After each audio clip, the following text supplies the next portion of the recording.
Baik, Bapak Ibu, serta rekan-rekan mahasiswa, sebentar lagi acara akan dimulai. Untuk rekan-rekan mahasiswa yang barangkali teman-temannya belum bergabung dalam Google Meet ini, silahkan bisa diumumkan di grup untuk segera bergabung ya. Ini juga menyampaikan selamat bergabung untuk Ibu Dekan. Sebentar lagi acara akan kami mulai, mohon berkenan menunggu sebentar. Terima kasih.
Baik, Bapak Ibu, kita akan mulai acara pada pagi hari ini. Assalamualaikum warahmatullahi wabarakatuh. Selamat pagi dan salam sejahtera. Om Swastiastu, Namo Buddhaya, salam kebajikan. Yang terhormat Dekan Fakultas Keguruan dan Ilmu Pendidikan Universitas Nusantara TGRI Kediri, yang kami hormati Ketua Program Studi Bimbingan dan Konseling Universitas Nusantara TGRI Kediri, yang kami hormati Bapak Ibu dosen serta mahasiswa-mahasiswi Program Studi Bimbingan dan Konseling Universitas Nusantara TGRI Kediri. Marilah kita panjatkan puji syukur kehadirat Tuhan Yang Maha Esa, karena atas limpahan berkah dan rahmat-Nya, pada pagi hari ini kita bisa berkumpul bersama di platform Google Meet dalam rangka acara launching dan juga sosialisasi pedoman citasi karya ilmiah di Google Scholar, Program Studi Bimbingan dan Konseling Universitas Nusantara PGRI Kediri. Hari ini, hari Jumat 25 Juni 2021. Saya Rosalia Dewi yang akan memandu acara pada pagi hari ini, akan membacakan susunan acara. Yang pertama adalah pembukaan, yang kedua adalah sambutan sekaligus launching, yang ketiga adalah sosialisasi, yang keempat adalah diskusi dan tanya jawab, dan yang terakhir adalah penutup. Baik, Bapak Ibu dan juga rekan-rekan mahasiswa, untuk membuka acara pada pagi hari ini, marilah kita buka acara dengan membaca doa sesuai dengan agama dan keyakinan masing-masing. Berdoa dimulai.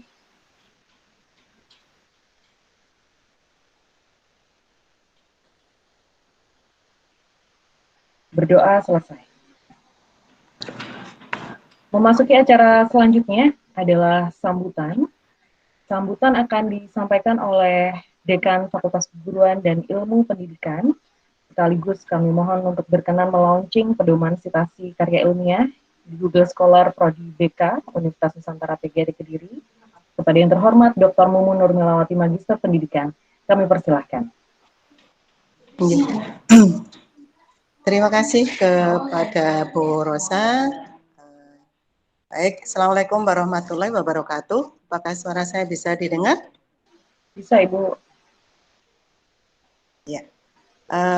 Yang terhormat Pak Dalang selaku Ketua Program Studi Bimbingan dan Konseling, yang saya hormati Bapak Ibu dosen Prodi Bimbingan dan Konseling dan serta adik-adik mahasiswa yang saya cintai. Pertama-tama marilah kita panjatkan syukur alhamdulillah karena pada pagi ini kita masih bisa berkumpul meskipun dalam virtual gitu ya, online, dalam keadaan sehat walafiat. Acara ini barangkali adalah sebuah acara yang mungkin kalau saya sampaikan rangkaian acara yang sudah dilaksanakan oleh Prodi Bimbingan Konseling ya. Dan menurut saya acara ini cukup sangat membantu sekali untuk mahasiswa ya. Tidak hanya mahasiswa yang mau bimbingan skripsi gitu ya, tapi juga untuk mahasiswa-mahasiswa yang lain yang menurut saya dalam rangka untuk menyelesaikan tugas-tugasnya. Karena seingat saya beberapa minggu yang lalu atau 2 minggu yang lalu ya, kalau nggak salah di program studi bimbingan konseling juga sudah di launching dan disosialisasikan terkait dengan e-referensi kalau nggak salah. Nah, ini mungkin kaitannya apa ini? Program berikutnya adalah terkait dengan launching dan sosialisasi pedoman citasi karya ilmiah di Google Scholar. Ya. Kenapa ini dilakukan? Tentu bimbingan konseling ya, program studi bimbingan konseling ini punya dasar alasannya, dan saya yakin acara-acara yang seperti ini akan sangat membantu bagi mahasiswa ya, terutama, dan tidak menutup kemungkinan juga bagi dosen-dosen ya untuk bisa melakukan ya bagaimana sih sebetulnya citasi, terutama adalah citasi karya ilmiah yang ada di Google Scholar. Jangan sampai nanti pada saat menulis di artikel ilmiah ya kemudian diuji ya kemiripannya ya, similaritannya ya, plagiarismenya lah gitu ya. Ini mungkin ternyata kok masih tinggi ya. Bahkan ada beberapa jurnal atau mungkin juga beberapa seminar yang memang sudah menetapkan prosentase untuk plagiarismenya gitu ya. Minimal misalnya mungkin 20 atau mungkin 10 dan sebagainya. Karena bagaimanapun juga pada saat nanti artikel ilmiah ini akan dipublish itu pasti dicek untuk plagiarismenya ya. Ini juga menyangkut mungkin Bapak Ibu dosen yang juga mau kenaikan jabatan fungsional ya. Artikel-artikel yang sudah dipublish itu juga biasanya terkena plagiarismenya juga gitu. Sehingga menurut saya ini akan sangat bagus sekali dilakukan ya, tidak hanya untuk program studi bimbingan konseling, seharusnya juga beberapa program studi yang lainnya ya bisa melaksanakan acara atau kegiatan-kegiatan yang seperti ini. Gitu. Itu yang mungkin bisa saya sampaikan untuk pagi ini dalam kegiatan launching dan sosialisasi pedoman citasi karya ilmiah dan Google Scholar. Itu Bu Rosa kalau tadi diminta untuk membuka juga dengan membaca Bismillahirrahmanirrahim acara launching dan sosialisasi pedoman citasi karya ilmiah di Google Scholar saya nyatakan dibuka. Terima kasih. Saya kembalikan ke Bu Rosa. Mohon maaf, mungkin nanti saya tetap akan menyimak, Bapak Ibu dan mahasiswa sekalian. Hanya karena kebetulan pas juga hari ini ada kegiatan di kampus 2 terkait dengan konferensi untuk DPM. Jadi mungkin setelah ini saya akan langsung meluncur ke kampus 2, tapi tetap akan saya on-kan gitu nggih. Tapi mungkin timbul tenggelam gitu karena sinyalnya begitu nggih. Tapi nggak apa-apa, nanti saya akan coba terus untuk bisa mengikuti acara ini dan barangkali nanti juga akan bisa saya tularkan ke prodi saya gitu ya. Tidak hanya prodi yang ada di FKIP tapi di prodi saya utamanya. Begitu Bu Rosa, terima kasih. Saya sampai di sini dulu. Assalamualaikum warahmatullahi wabarakatuh. Waalaikumsalam warahmatullahi wabarakatuh. Kami sampaikan terima kasih kepada Dr. Mumu Nur Melawati Magister Pendidikan, Ibu Dekan Fakultas Keguruan dan Ilmu Pendidikan Universitas Nusantara PGRI Kediri, yang sudah memberikan sambutan sekaligus berkenan melaunching pedoman citasi Prodi BK. Semoga kedepannya pedoman ini dapat bermanfaat bagi kita semua. Amin. Kami juga sampaikan terima kasih kepada Ibu Dekan yang sudah bersedia untuk terus mengikuti, tapi barangkali kalau ada tadi disampaikan ada acara yang lain, monggo kami persilahkan Ibu. Terima kasih. Baik, untuk acara selanjutnya yaitu sosialisasi Sosialisasi ini akan disampaikan langsung oleh Ketua Program Studi Bimbingan dan Konseling Universitas Nusantara PGRI Kediri. Untuk itu kepada yang terhormat Bapak Galang Surya Gumilang, Magister Pendidikan, kami persilahkan. Cek, sudah terdengar suara saya, nggih? Sudah, Pak. Nggih, terima kasih. Assalamualaikum warahmatullahi wabarakatuh. Yang saya hormati Ibu Dr. Mumun Rumilawati selaku Dekan FKIP. Yang saya hormati Bapak Ibu dosen Prodi BK yang tidak bisa saya sebut satu persatu tanpa mengurangi rasa hormat. Yang saya hormati seluruh mahasiswa Prodi BK khususnya tingkat akhir ya, yang tidak bisa saya sebut persatu tanpa mengurangi rasa hormat. Dan yang juga yang saya hormati Ibu Rosa selaku moderator dan mungkin MC ya. Oke, alhamdulillah kita bisa meluncing dan kita bisa mensosialisasikan ini dengan mahasiswa terutama dan Bapak Ibu dosen tentang pedoman sitasi karya ilmiah di Google Scholar. Tentunya kenapa kok sitasinya di Google Scholar? Karena sitasi di Google Scholar itu nanti ngaruhnya ke impact akun Sinta masing-masing, terutama akun Sinta dosen. Ya, terutama siapa sih yang nggak pengen ya data atau data di Sinta ya, terutama di data prodi itu nanti naik ya. Yang jelas prodi BK di Sinta itu peringkat ke-12 ya, jadi kita ada di peringkat ke-12 di Sinta ya. Jadi peringkat ke-12 itu adalah peringkat untuk prodi S1 bimbingan konseling ya. Jadi ya pure S1 bimbingan konseling, bukan konseling Islami. Kalau konseling Islami ada sendiri. Nah, tentunya sesuai dengan visi misi kemarin ya, sesuai dengan pemantapan visi misi kemarin, inginnya prodi BK nanti di tahun 2026 itu nanti di posisi ke-5 besar di Sinta ya, pengennya itu ya. Tapi maka dari itu harus ada bagaimana sih cara mensitasi yang baik dan benar ya, karena memang untuk sitasi itu sebenarnya banyak, ada beberapa aplikasi seperti Mendeley, EndNote, terus Zotero dan sebagainya. Tapi tidak semua sivitas akademika baik dosen maupun mahasiswa itu familiar dengan itu ya.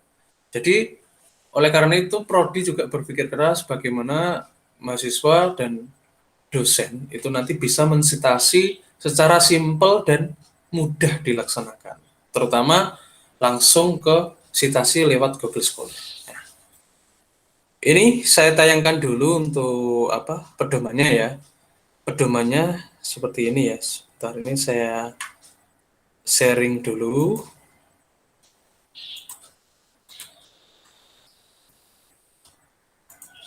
Oke, ini ya Bapak Ibu dan rekan-rekan mahasiswa terkait dengan pedoman sitasi. Nah, ini covernya seperti ini. Nah, tahun 2021 untuk tim penyusunnya ada 7 orang ya. Jadi ini sudah disusun, ada tim kurikulum, ada kata pengantar, terus ada daftar isi. Nah, daftar isinya seperti ini. Kelihatan nggih Bapak Ibu? Kelihatan Pak Galang. Kelihatan nggih. Mungkin sedikit diperbesar tampilannya mungkin. Sedikit di Oke. Okay. Nah, ini untuk latar belakangnya seperti ini nggih Bapak Ibu. Jadi memang pedoman sitasi ini nanti juga arahnya ke pencegahan plagiarisme ya Bapak Ibu. Jadi harapannya ya nanti kita juga belajar, jadi dosen juga belajar bagaimana cara mensitasi yang benar tanpa adanya unsur plagiarisme di situ. Karena memang plagiarisme di era sekarang itu masya Allah luar biasa ya, bukan hanya plagiarisme karya ilmiah saja, tapi plagiarisme digital ya, kayak video-video di YouTube dan sebagainya. Jadi masya Allah luar biasa ya sekarang itu. Jadi alangkah baiknya kita itu tetap mencantumkan sumber dan mensitasi secara baik dan benar. Nah, nanti bisa sendiri nggih Bapak Ibu, tadi sudah saya kirim untuk pedoman sitasi, bisa di-download sendiri. Langsung aja, ini dasar hukumnya. Yang pertama dasar hukumnya tentang Sisdiknas ya. Jadi itu memang dasar hukum yang tidak bisa ditoleransi. Nah ini Peraturan Menteri Pendidikan Nomor 17 Tahun 2010 tentang pencegahan dan penanggulangan plagiat di perguruan tinggi. Adanya peraturan menteri ini tentunya karena di era dulu mungkin tahun 2010 itu sudah tinggi ya plagiarisme. Ya. Terus ada Undang-Undang Nomor 12 Tahun 2012 tentang pendidikan tinggi. Terus ada Peraturan Pemerintah Nomor 2014 tentang penyelenggaraan pendidikan tinggi dan pengelolaan perguruan tinggi. Yang kelima ada Undang-Undang Nomor 28 Tahun 2014 tentang hak cipta. Nah, tentunya hak cipta ini juga mengapa adanya hak cipta, hak paten itu karena apa? Karena agar tidak mudah untuk diplagiat. Ya. Tentunya Bapak Ibu dosen BK, saya kira sudah hampir 90% ya. 90% sudah punya hak cipta ya. Jadi nanti untuk sisanya tinggal dipenuhi saja. Nah, terus yang selanjutnya Peraturan Menteri Ristek-Dikti Nomor 44 Tahun 2015 tentang Standar Nasional Pendidikan Tinggi. Di situ juga disinggung masalah intinya seluruh sivitas akademika di perguruan tinggi itu harus menghindari yang namanya plagiarisme. Karena memang plagiarisme ini sangat sangat kental di dunia pendidikan tinggi ya, terutama di kampus atau di universitas. Terus nomor 7 Peraturan Menteri Pendidikan dan Kebudayaan Nomor 3 Tahun 2020 tentang Standar Nasional Pendidikan Tinggi. Jadi ini juga ditegaskan di sini. Sekarang itu plagiarisme itu bukan hanya karya tulis, tapi juga karya digital dan lain-lain. Karena sekarang itu banyak dosen maupun mahasiswa itu membuat karya digital ya, semacam seperti kayak video pembelajaran. Nah, itu juga rawan di plagiarisme juga. Rawan di plagiat. Jadi memang itu termasuk kalau bahasanya dulu guru saya dulu di UM itu termasuk kejahatan pendidikan ya. Plagiarisme itu termasuk kejahatan pendidikan karena memang kita mengcopy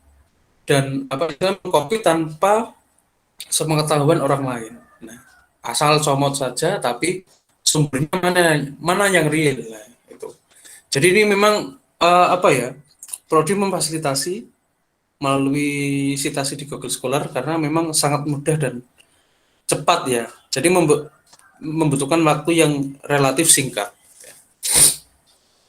Oke, selanjutnya plagiarisme. Nah, ini langsung saja ya, ada beberapa tipe plagiarisme. Yang pertama adalah plagiarisme kata demi kata. Tentunya ini teman-teman mahasiswa maupun Bapak Ibu dosen sangat familiar ya, Mas, saya pernah mendengar ini ya. Ya, kata demi kata, menggunakan kata dan atau kalimat atau frase orang lain, data dan atau informasi orang lain tanpa menyebutkan sumbernya. Nah, itu sering saya juga temui di makalah mahasiswa ya. Kadang www-nya itu nggak jelas ya, www.wwgombel.com. Nah, itu juga nggak jelas.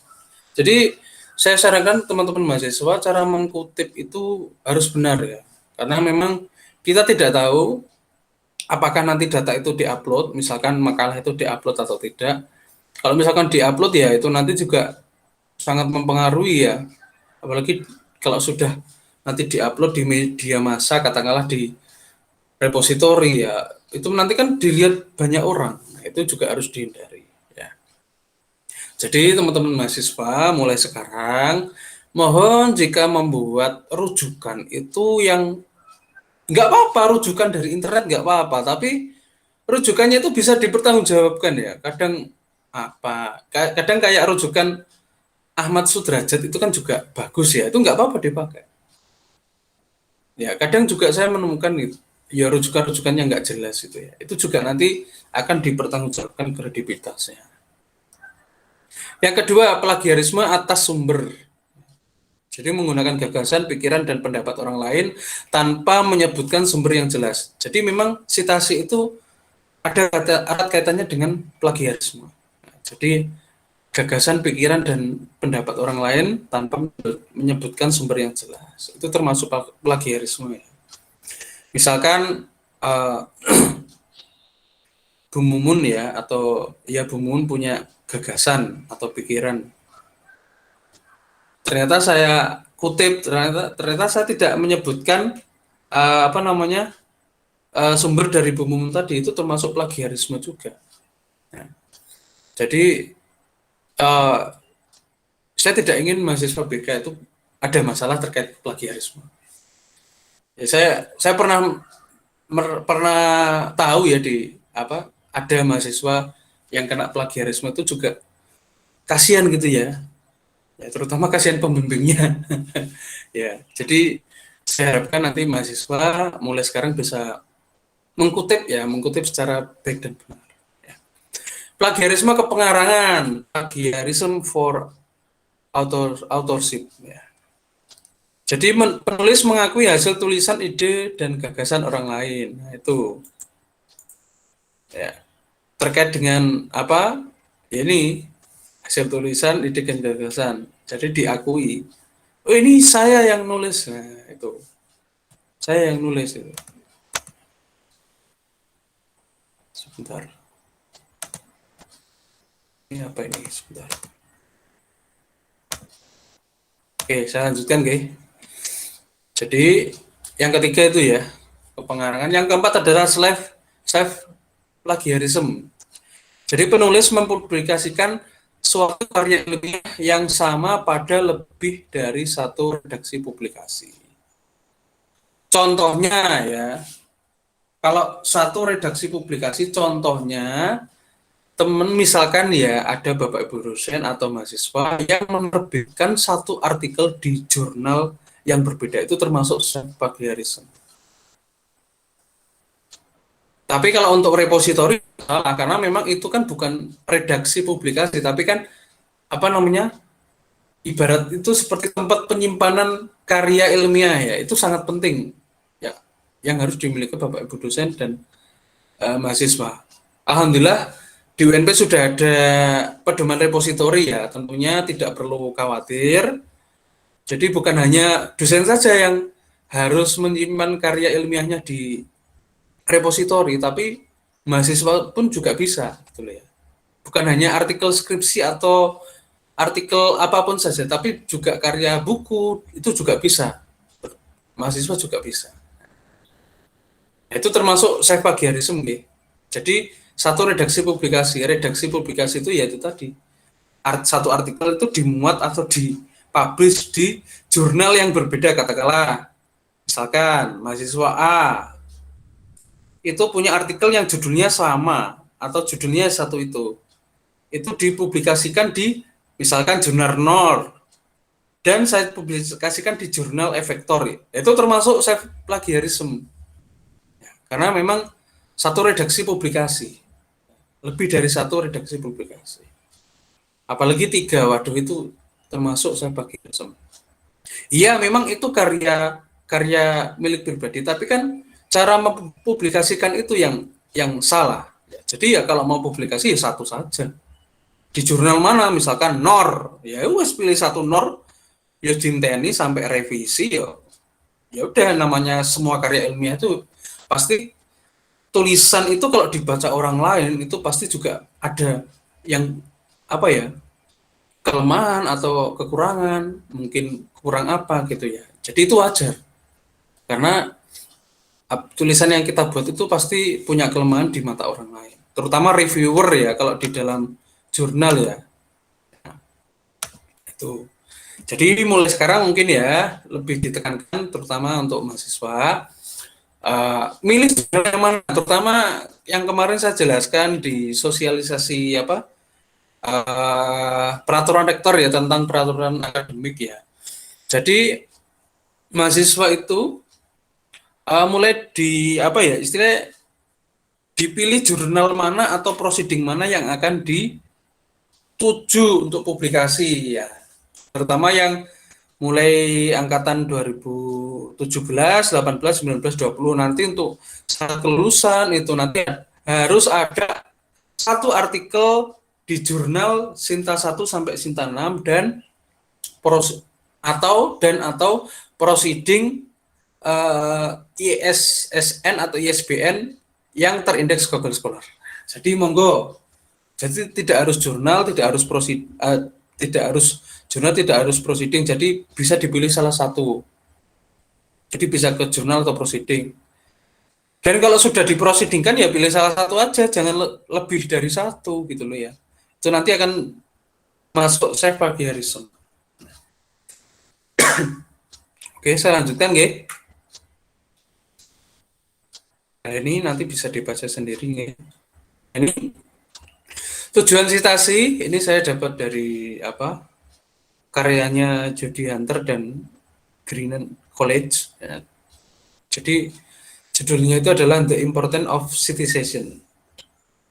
Citasi harus dilakukan karena ide yang tertuang dalam suatu tulisan merupakan mata uang, ibaratnya seperti itu. Mata uang bagi akademisi yang artinya semakin banyak citasi yang dilakukan, maka kredit terhadap kontribusi idenya semakin banyak. Nah, maka dari itu, terutama bagi Bapak Ibu dosen, semakin banyak citasi maka itu semakin bagus. Ya. Memang di pemantapan visi misi kemarin, memang visi misinya visi misi maksudnya citasinya memang masih rendah ya, harapannya ya setiap dosen 10 ya. 10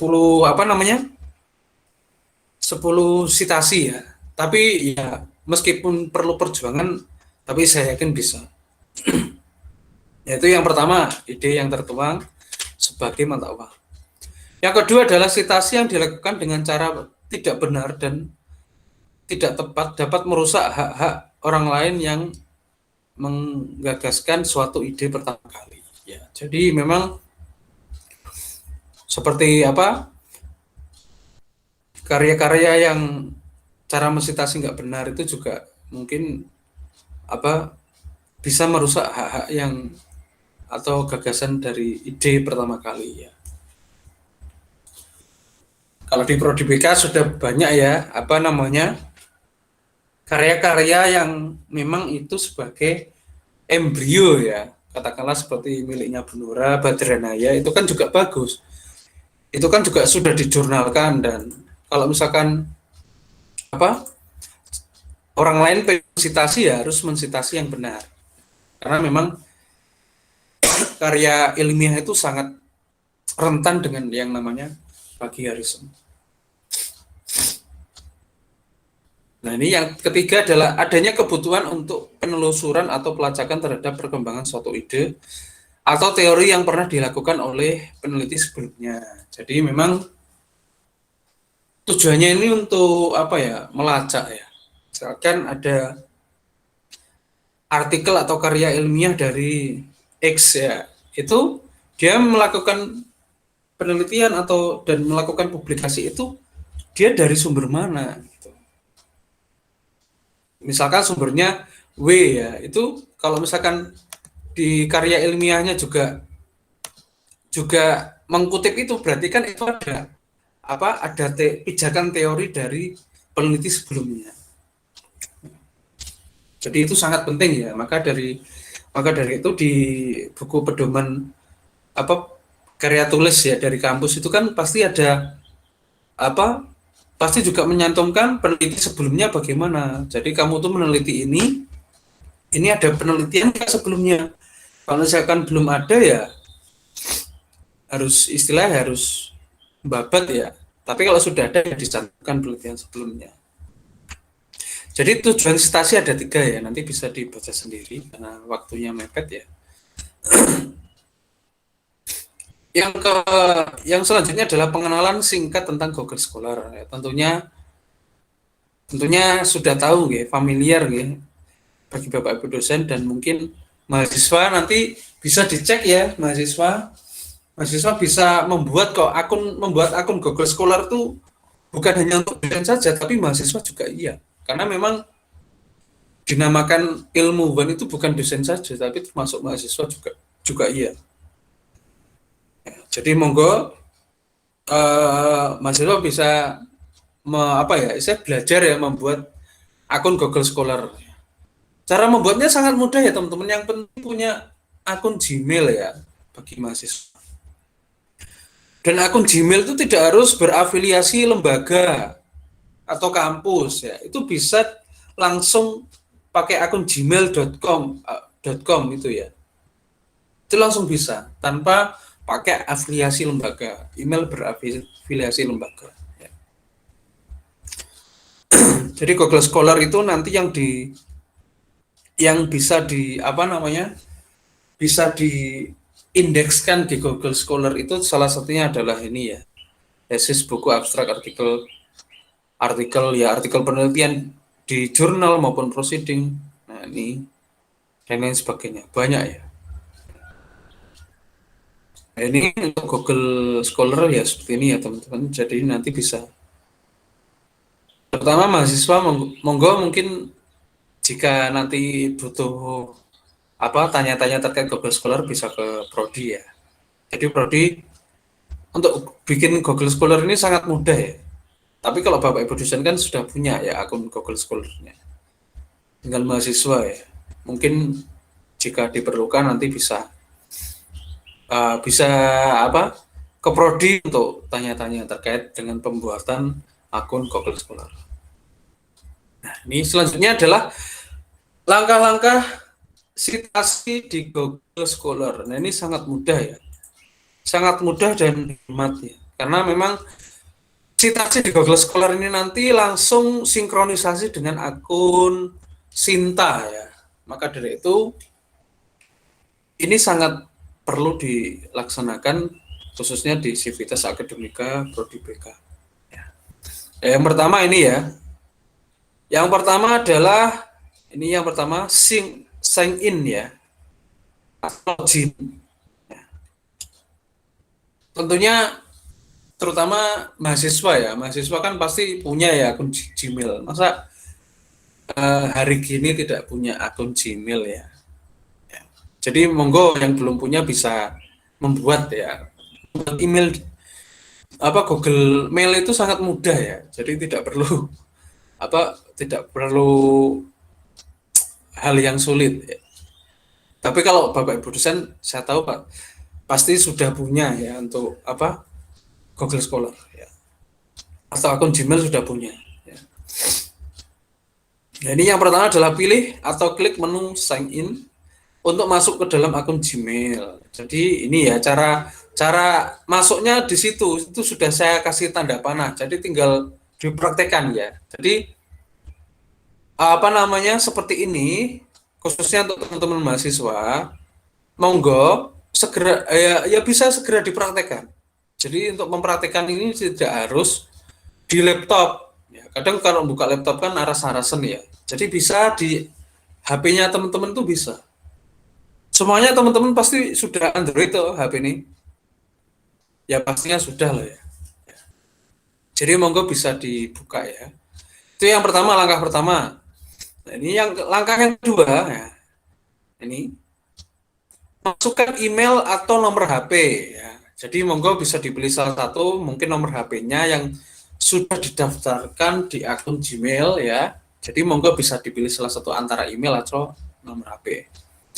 Ini kolom sudah disediakan. Nah, ini kolomnya seperti ini. Setelah diklik ini ya, setelah diklik sign in ini, terus masuknya seperti ini.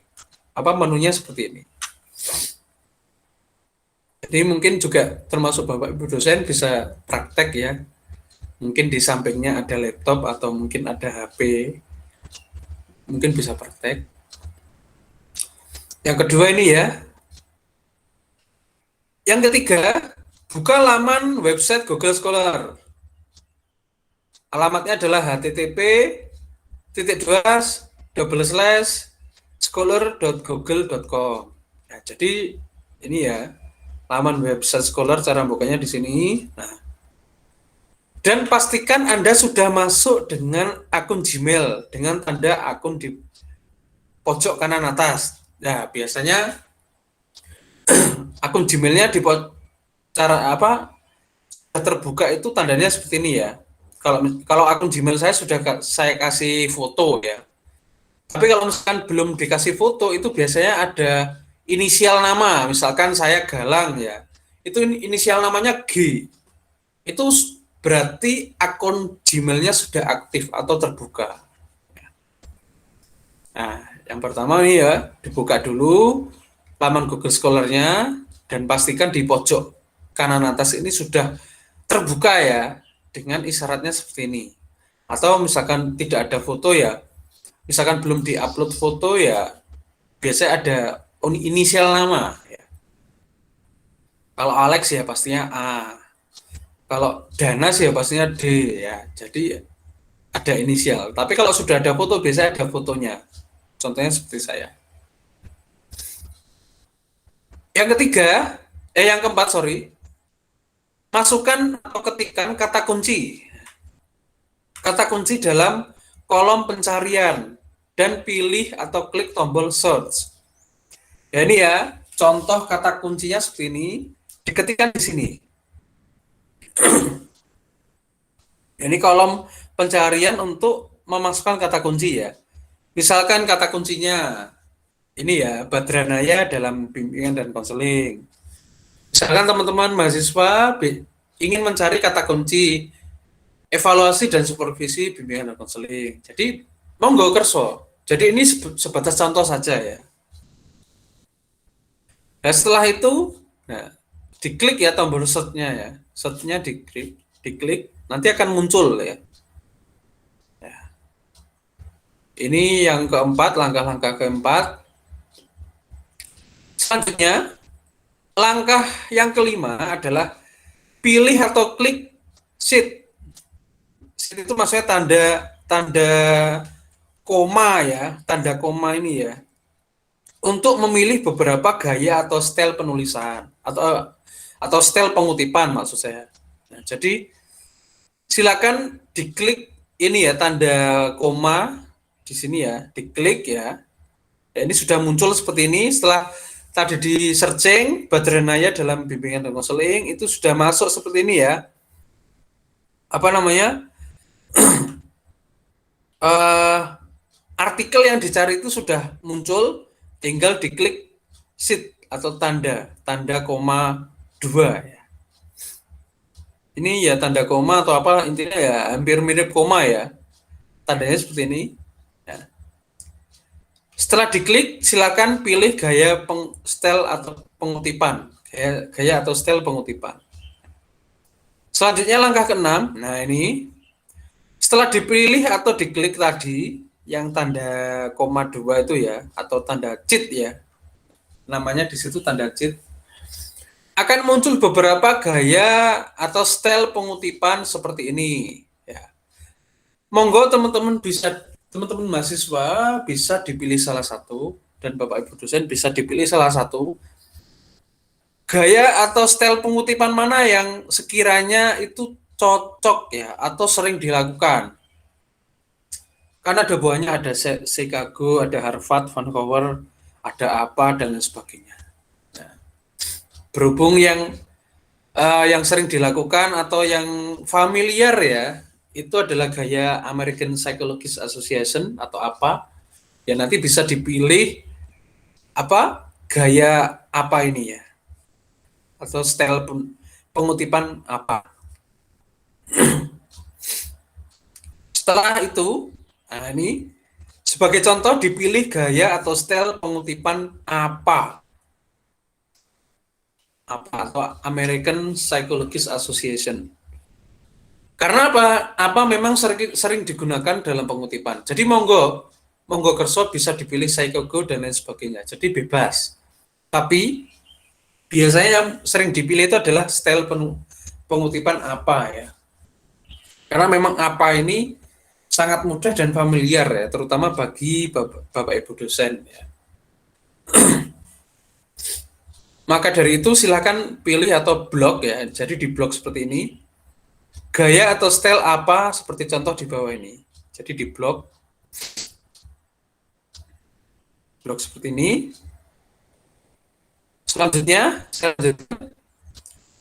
setelah dipilih atau di blok, klik kanan ya. Klik kanan dan selanjutnya pilih atau klik menu copy ya. Jadi di copy nggih Bapak Ibu. Teman-teman mahasiswa. di copy. Nah, ini kita akan melaksanakan pengutipan atau sitasi secara baik dan benar. Di copy seperti ini. Setelah di copy, itu silakan teman-teman buka Microsoft Word-nya. Nah, terus biasanya kan teman-teman di daftar pustaka ya, bagian daftar pustaka, itu silakan dipaste di situ. Setelah dipaste, pastinya sudah bisa dilihat seperti ini ya. Jadi ini adalah kita sudah melaksanakan cara pengutipan yang baik dan benar sesuai langkah-langkah sitasi karya ilmiah di Google Scholar. Ya.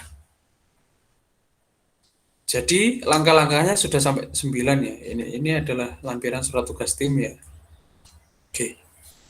Itu saja dari saya, Bu Rosa. Mungkin ada yang perlu diklarifikasi atau perlu digali lebih dalam lagi, monggo. Silakan.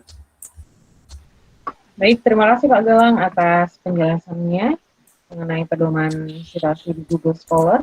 Untuk teman-teman mahasiswa atau barangkali dari Bapak Ibu dosen, ada hal yang perlu disampaikan atau didiskusikan dalam sesi kali ini, kami persilahkan. Bisa langsung on mic atau mungkin bisa juga mengetikkan di kolom komentar.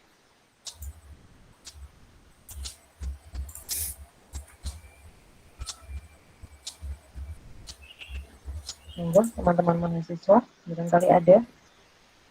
Tentu saja ini informasi yang sangat bermanfaat, apalagi bagi rekan-rekan mahasiswa yang saat ini sedang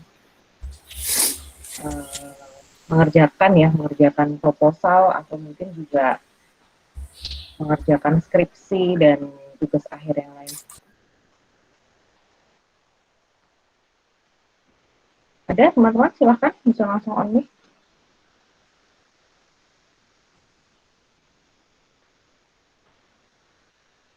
Berarti Pak Galang nanti untuk pedoman ini akan tersedia dalam hard atau cukup soft-nya saja?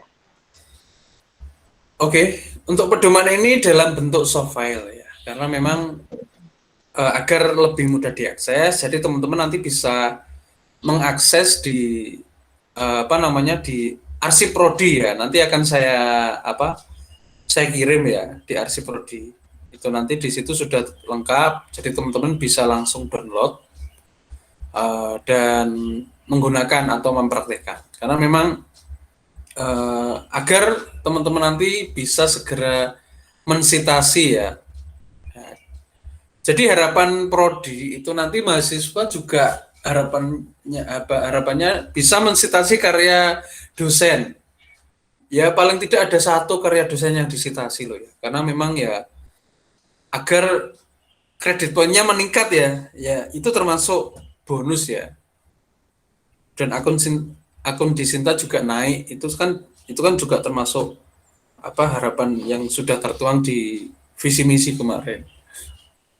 Jadi nanti harapannya ya 2026 Prodi BK bisa masuk ke 5 besar ya. Ya, dan terkait dengan ini ya, sitasi karya ilmiah dosen Prodi BK ini juga salah satu sitasi yang menurut saya cukup tinggi ya. Nyatanya alhamdulillah kita bisa di peringkat ke-12 itu kan juga bagus ya.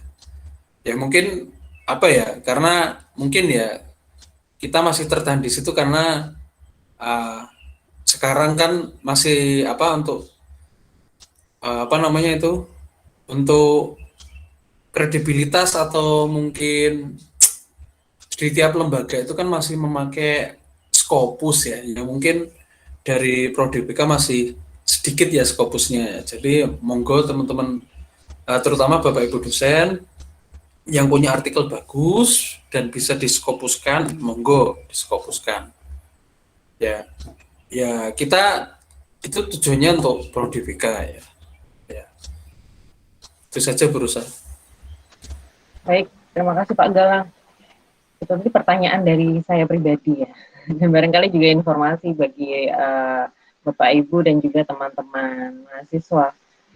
Kalau ternyata pedomannya itu bisa tersedia dalam hard dan juga soft file. Nah, nanti juga bisa mungkin dilihat di Suaka apa ini istilahnya Pak Galang? Swaka online ya.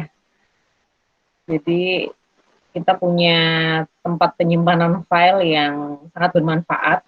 Bagi saya pribadi juga sangat bermanfaat. Barangkali juga Bapak Ibu dosen yang lain dan juga teman-teman mahasiswa ketika ingin mencari file itu berbagai macam file ada di situ sehingga bisa langsung di-download di situ teman-teman. Di SID SID ya biasanya di SID Prodi BK kalau tidak salah atau SID/Prodi BK UNP Kediri. Nanti mungkin akan di-share lagi melalui nanti akan saya share lagi. Ya. Oke, terima kasih Pak Galang. Barangkali ada yang lain, monggo Bapak Ibu dan juga teman-teman mahasiswa mungkin ada pengalaman terkait citasi. Mas Roy mungkin sudah siap? Nanti dulu Bu. Ada yang Mas Roy? Belum Bu, masih belum. ingin baca terlebih dahulu karena jika untuk mengerjakan tugas akhir saya ini. Ini Mas Roy ini juga sedang mengerjakan tugas akhir atau mungkin sudah prosesnya sudah finishing? Masih proses Mas Roy ya. Baik. Barangkali kalau tidak ada tambahan dari Pak Galang? Kalau untuk tambahan ya tadi saya tekankan ke mahasiswa tingkat akhir ya, karena memang mahasiswa tingkat akhir ini kan di era COVID ini kan juga dikasih kemudahan dan kelonggaran ya untuk publikasi ya.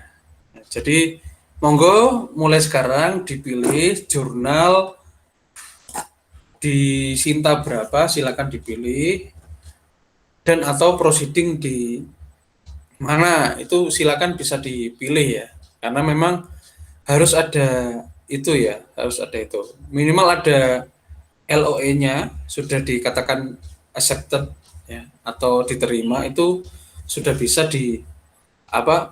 digunakan untuk proses kelulusan ya. Pastinya kalau sudah dikasih LOE dan diterima pastinya kan juga harus dilanjutkan untuk publish ya atau dipublikasikan di jurnal yang sudah dituju atau proceeding yang sudah dituju.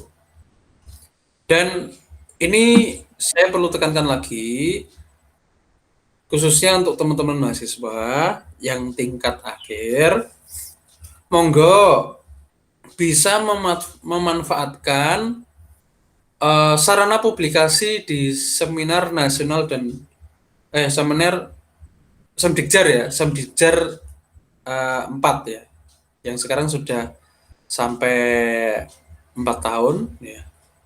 Silakan digunakan itu untuk sarana publikasi. Nah, insya Allah nanti juga akan saya share lagi terkait dengan flyer Semdikjar. Nanti teman-teman bisa di situ ya, bisa publikasi di situ sebagai syarat kelulusan. Jadi saya tekankan nggak usah terlalu jauh ya teman-teman cari proceeding itu ya, terutama publikasi proceeding. Di UNP itu ada, di fakultas kalian itu ada, di FKIP itu ada. Nanti bisa publish di situ ya. Kalau teman-teman dari sekarang sudah mulai nyicil untuk publikasi, katakanlah nanti kalau mau pemberkasan yudisium nanti tinggal leha-leha saja. Wah, aku duwe saya sudah punya publikasi cah kene yo. Nah, gitu ya. Ya, jadi monggo teman-teman bisa dicicil ya publikasinya. Tidak harus di jurnal, di proceeding juga bisa. Tapi syaratnya proceeding yang terindeks Google Scholar. Kalau Semdikjar saya kira sudah terindeks di Google Scholar. Teman-teman bisa cek di Google atau di searching di Google. Semdikjar itu sudah muncul nanti websitenya sudah muncul. Tinggal diklik websitenya. Ya. Itu saja dari saya berusaha dan tetap semangat untuk teman-teman, terutama teman-teman mahasiswa tingkat akhir ya. Oke. Oke, terima kasih Pak Galang atas arahan dan juga semangatnya. Barangkali juga terkait dengan Eremik yang kemarin itu kan banyak informasi di situ tentang proceeding yang dilaksanakan secara berkelanjutan setiap tahunnya seperti Semdikjar ini selain mungkin di UNP. Tapi tawarannya sangat menarik kalau misalkan di tempat kita ada, kan itu justru akan lebih memudahkan aksesnya. Jadi Semdikjar akan dilaksanakan kalau tidak salah bulan Agustus, sehingga barangkali teman-teman bisa bersiap.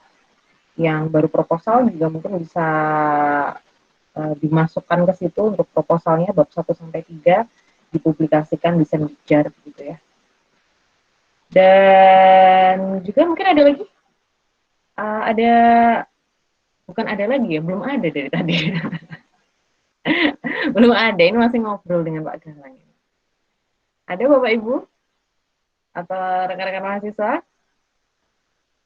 Baik, kalaupun nanti ada pertanyaan susulan, barangkali bisa langsung menanyakan nanti ke Prodi Bika bertemu langsung dengan Pak Galang. Oke, baik Pak Galang, sudah cukup nih? Bisa kita tutup acara siang hari ini? Oke Bu, ditutup saja. Oke.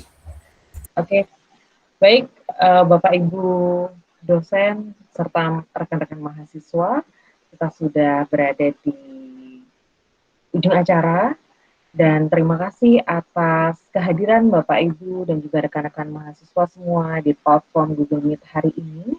Semoga acara hari ini memberikan banyak manfaat bagi kita dan juga semakin memperkaya informasi kita tentang bagaimana mensitasi yang benar dan menghindari plagiasi atau yang disampaikan Pak Galang tadi adalah kejahatan akademik.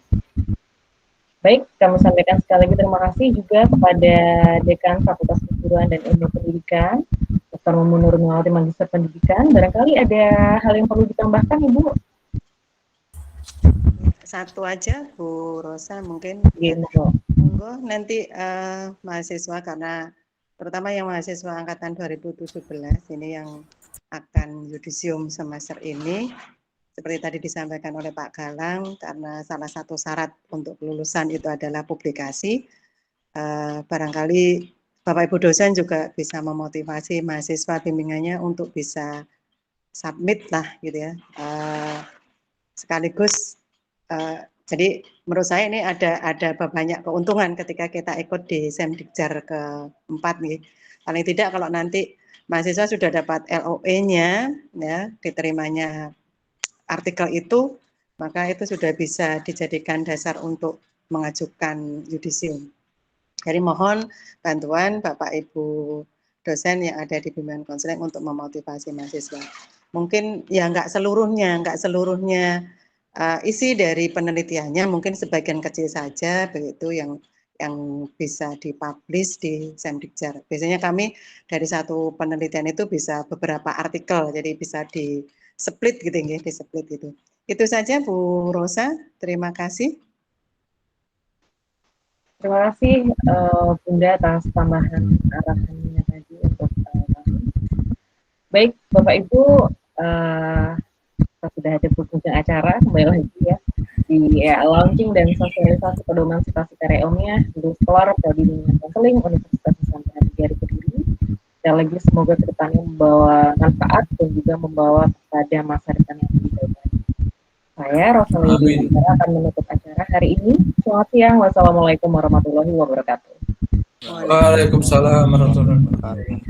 Matur suwun Bu Mumun, matur suwun Bapak Ibu dosen, matur suwun mahasiswa, matur suwun berusaha selaku MC.